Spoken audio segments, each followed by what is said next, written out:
Merasum matkul, belajar dan pembelajaran. 1. Yaitu hakikat belajar. Belajar merupakan suatu kegiatan untuk memperoleh ilmu pengetahuan. Belajar juga merupakan sesuatu yang dilakukan untuk menguasai hal tertentu. Menurut Brunner, belajar melibatkan 3 proses yang berlangsung bersamaan, yaitu memperoleh informasi baru, transformasi informasi, menguji relevansi dan ketepatan pengetahuan. Jadi ketiga proses seperti yang tadi itu, Brunner dan pengertian tentang belajar, maka dapat disimpulkan bahwa belajar menurut Brunner adalah suatu kegiatan untuk memperoleh suatu perubahan tingkah laku dengan memperoleh suatu informasi baru melalui pengalaman. Selanjutnya yang kedua yaitu adalah 4 pilar UNESCO. Itu ada 4 ya. 1. Learning to know, belajar untuk mengetahui. Terus learning to do, belajar untuk terampil dan melakukan sesuatu. Terus learning to be, belajar untuk menjadi seseorang. Dan yang terakhir itu learning to live together, belajar untuk menjalani kehidupan bersama-sama. Yang ketiga yaitu teori belajar. Dan teori belajar itu ada 3 ya, yaitu teori belajar behaviorisme, teori belajar konstruktivisme, dan teori belajar kognitivisme. Kayaknya kebalik deh. Dan kalau teori belajar behaviorisme itu dia hanya berfokus pada aspek objektif dari pembelajaran. Kalau teori kognitif itu dia melihat pada suatu perilaku dalam pembelajaran. Terus kalau misalkan teori konstruktivisme itu dia adalah proses dimana belajar itu kita kayak murid tuh aktif membangun ide-ide baru atau konsep. Oke, contoh dari teori belajar behaviorisme itu adalah karena dia fokus pada aspek objektif. Jadi misalkan kayak melakukan dari metode pelatihan atau pembiasaan, seperti kayak hari Senin itu murid pasti selalu ada upacara ya. Jadi kita wajibkan untuk murid agar menghafal lagu Indonesia Raya. Nah, itu seperti itu. Nah, contoh dari teori belajar kognitivisme itu dia pada proses perubahan perilaku. Jadi seperti kayak mengikuti lingkungan, yang mengikuti lingkungan juga. Jadi kayak dia berubah menjadi yang baik. Jadi oh iya dia belajar di sini, dia suka di sini soalnya gitu. Jadi ada perubahan perilakunya. Dan selanjutnya adalah teori belajar konstruktivisme, itu dia mengarah pada anak tuh udah aktif membangun sebuah ide atau konsep. Jadi dia kayak misalkan muncul sebuah ide kayak ntar kita buat kelompok gini ya gitu. Seperti itu contohnya. Jadi dia udah ada ide.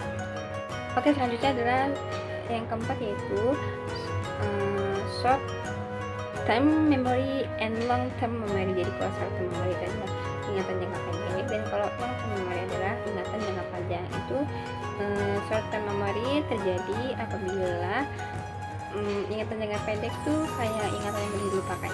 Jadi misalkan sedang mengajar dan kita mengajar terus kita memberi perintah pada murid agar besok membawa minum, dan ada yang murid ingat dan ada yang lupa. Itu biasanya yang lupa karena dia hanya sebatas mendengar di saat itu, tapi dia nggak kayak mencatat atau kayak memberitahu ibunya jangan lupa gitu. Nah, jadi dia hanya mengingat di saat itu kan. Kalau long-term memory itu ingat jangka panjang, itu lebih tepatnya kayak dia tuh mengingat karena itu sering diulang-ulang. Seperti kayak contohnya nama ya, kenapa dari satu murid dia bisa mengenal semua nama penghuninya, karena itu dilakukan oleh pengulangan dan kebiasaan. Seperti kita berjalan dan mengobrol, berbicara bersama teman, ada yang memanggil temannya Siska, Raya gitu. Jadi kita ingatkan satu kebiasaan. Selanjutnya yang kelima yaitu 4 kompetensi guru.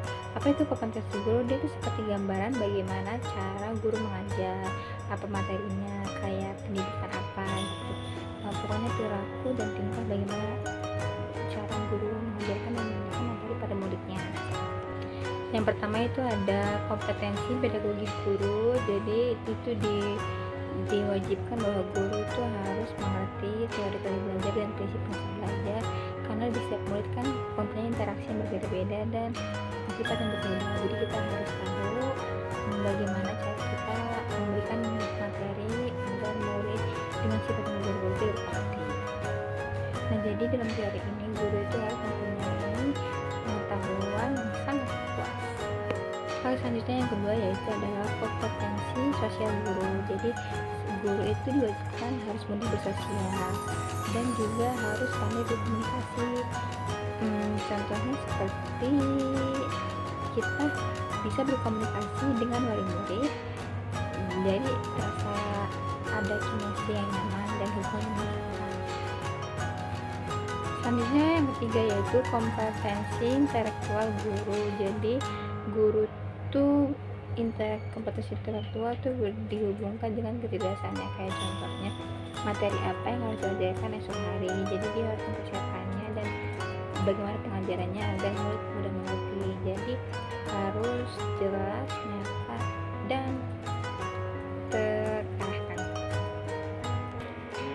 Oke, yaitu yang keempat adalah kompetensi profesional guru, yaitu bagaimana cara guru menjadi profesional ya. Jadi guru itu harus mempunyai tidak kering informasi dan pengetahuan. Jadi misalkan kita dapat situasi, guru dapat situasi di mana dia sudah kehabisan materi atau enggak di mana dia mendapatkan murid yang susah belajar.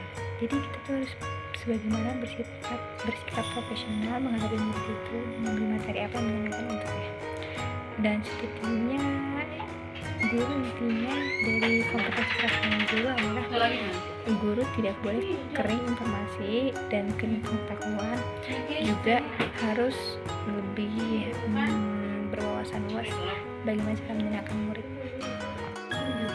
Ya, itu saja yang dapat saya sampaikan. Maaf apabila ada kesalahan. Terima kasih. Wassalamualaikum warahmatullahi wabarakatuh. Semoga bermanfaat.